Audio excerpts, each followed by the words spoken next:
Welcome back, everyone. In today's video, I'm going to cover game 37 of a First Book of Morphy. We have a new middle game rule, number 4, in cramped positions, free yourself by exchanging.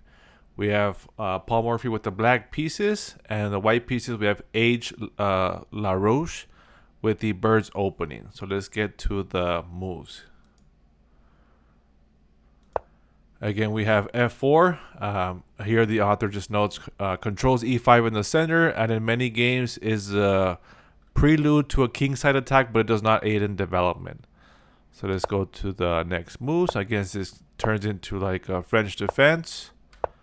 c5, knight f3, knight c6. Here, again, the author comments, white keeps a greater share of the center with d4. Though black's force is well coordinated after b6, so he's recommending that white goes d4. Again, black still has queen b6, attacking this d4 square. So we have c4 by white, then d4 by black, d3, knight h6. Again, the author comments, this is more flexible than a knight g here to e7. Again, the f8 bishop remains free with these squares, with this square available. And then the knight can use g4 or f5 as a landing spot. Okay, bishop e2, bishop e7, knight b to d2, black castles, knight e4, f5, again attacking the knight. And here, white plays knight e to g5. And here again, the author comments that if white were to exchange an en passant with e captures f6, this would increase the mobility of several black pieces.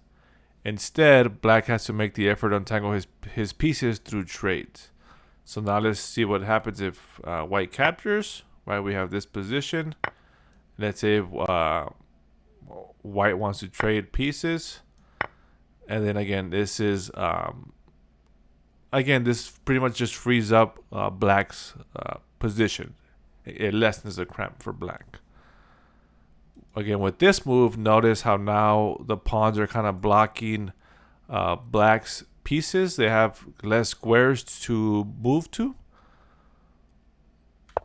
Okay, so then knight f7. Knight captures f7, rook captures f7, white castles b6. Again, preparing to put the bishop here on b7 on this diagonal. Bishop d2, bishop b7, h3. Now again, this seems like an unnecessary pawn move. There is no threat. I mean, the pawn does guard this square here on g4. Maybe for a later game, but this seems like an unnecessary pawn move. And with this move, black is inclined to mirror white. And again, there are three pieces attacking the g5 square: the knight on f3, the bishop on d2, and the pawn on f4. So here black plays h6.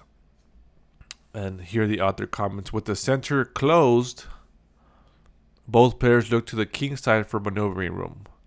So therefore white goes knight h2, g5. Now again, here, how do you find this move, right? Well, I mean, there's nowhere else. Where else are the black pieces going to go, right? Bishop here, there's no, I mean, what is he going to do there? It might get attacked there. Where's the queen going to go? Queen f here, right? So the idea behind g4 is now the bishop can go to g2, and now the queen can enter here to these squares. So bishop f3. White is also feeling cramped. With bishop f3, white makes space for the queen and pins the c6 knight. So rook g7, preparing to take on f4. a3, again, the threat could be b4 by white. And here, if white goes g4, then we have this sequence here. G captures on f4, bishop captures on f4, bishop g5, queen d2, bishop captures on f4, queen captures on f4, and queen h4. and black develops with threats, right? So here the author says that g4 is still a bit inappropriate for white. So therefore we go back to this position. Instead of playing g4, white plays a3, right? So queen c7 defending the bishop on b7, queen e2, g captures f4, bishop captures f4, bishop g5. Developing with the threat, so white is compelled to swap on g5, which brings black's pieces forward.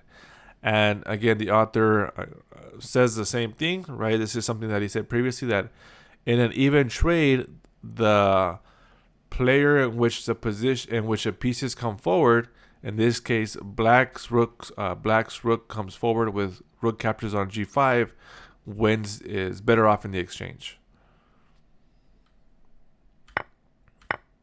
Okay, and then again, black takes with the rook to maintain pressure on g2.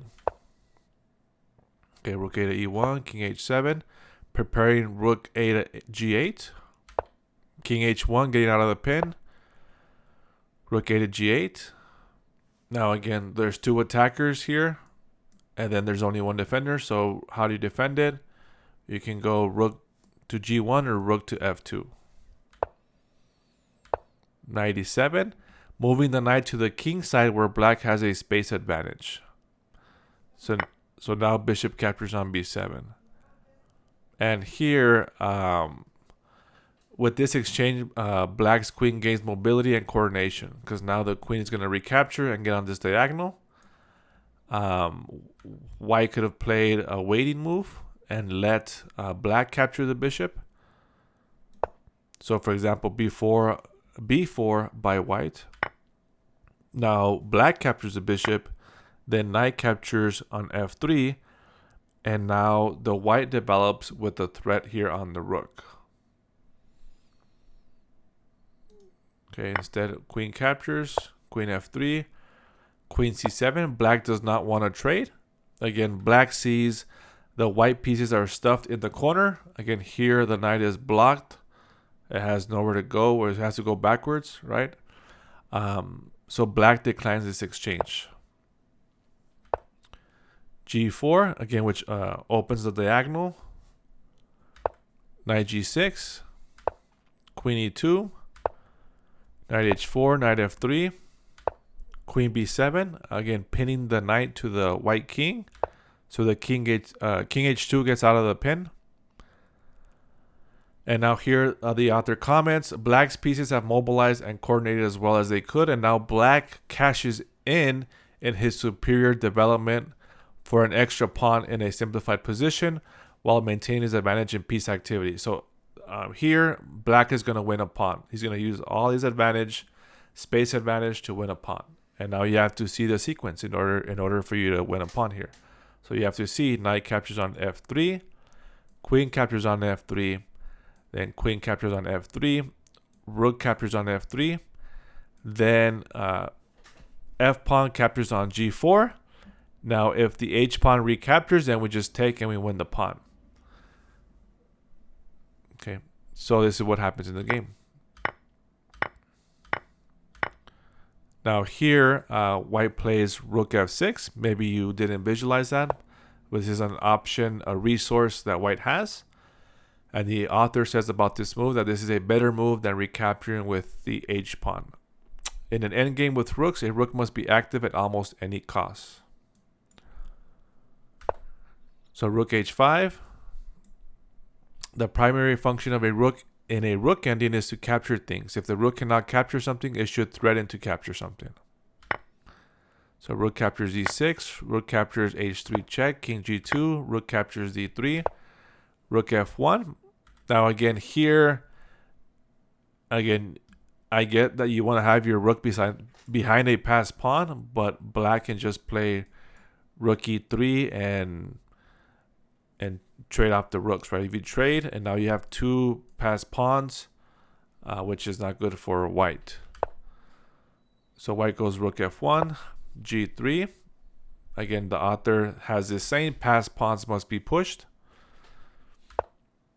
Rook f to f6, rook d2, king g1, rook h2, rook f7, rook g7, rook captures on g7, king captures on g7, rook f6. Now, white, here the author comments that white visualized a different variation, but it was too much to bear for white. Again, so this is what white had visualized, and it was, I guess, too much to bear for him, so he'd rather just cut the black king off with the rook. And here the author comments about this: a rook's second job in the endgame is to cut off, right? To cut the king off, to cut off pawns, cut off other pieces. So next we have rook e2, rook f3, rook e3. Now again, white does not want to trade rooks, right? 1, 2, 3, 4, 5, 6. We have 6 pawns against 4 white pawns. 6 black pawns against 4 white pawns, so white does not want to trade rooks. So then we have this sequence here.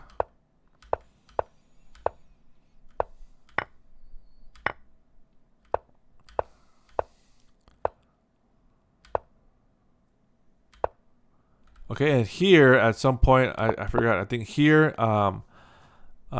white resigned, right? So here white resigns, the game is over. Now, what's going to happen here in this endgame, right? So the king is looking to go to this side and go to c2 and defend the pawn, and now free up his rook to capture the pawns on the queen side. So an example could be something like this. Right now the rook is free. Now here we can check the white king, and then we're looking to trade rooks, and now we use both pawns on the opposite side of the board to queen.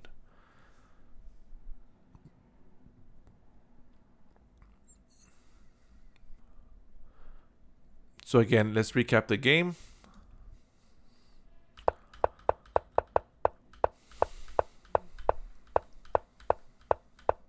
Again, here, if white captures en passant, it opens up black's position, and his black's pieces have more space.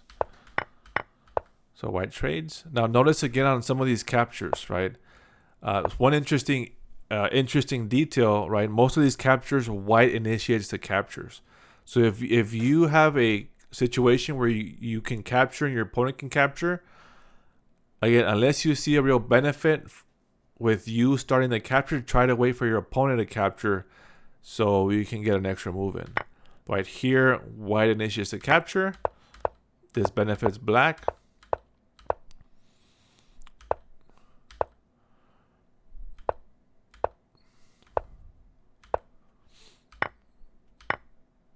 Now again here, black initiates the capture, but it opens up the rook. Right, so it's a benefit for black. Here, white initiates the capture. He has to pretty much because of the threat here on e5. So rook captures, and now white defends it with rook to e1. Okay, and again here, white's pieces are kind of in the corner here. Again here, white initiates another capture. Again, white should have probably waited here, right? Wait for black to capture, then now you can take with the knight and hit the rook, and now your knight is developed.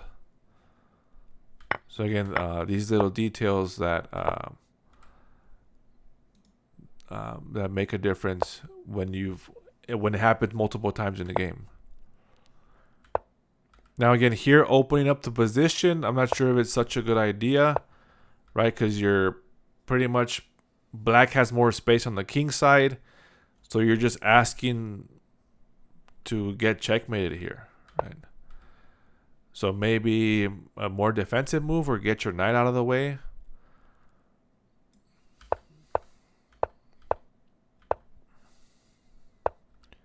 And now again, this trade only happens because white played g4. So that's the only reason why this even happened in the first place, because white played g4. So this g4 move costs white the game. And again, it's just a winning endgame for black. So that is it. Thank you for watching, and I'll see you all in the next video.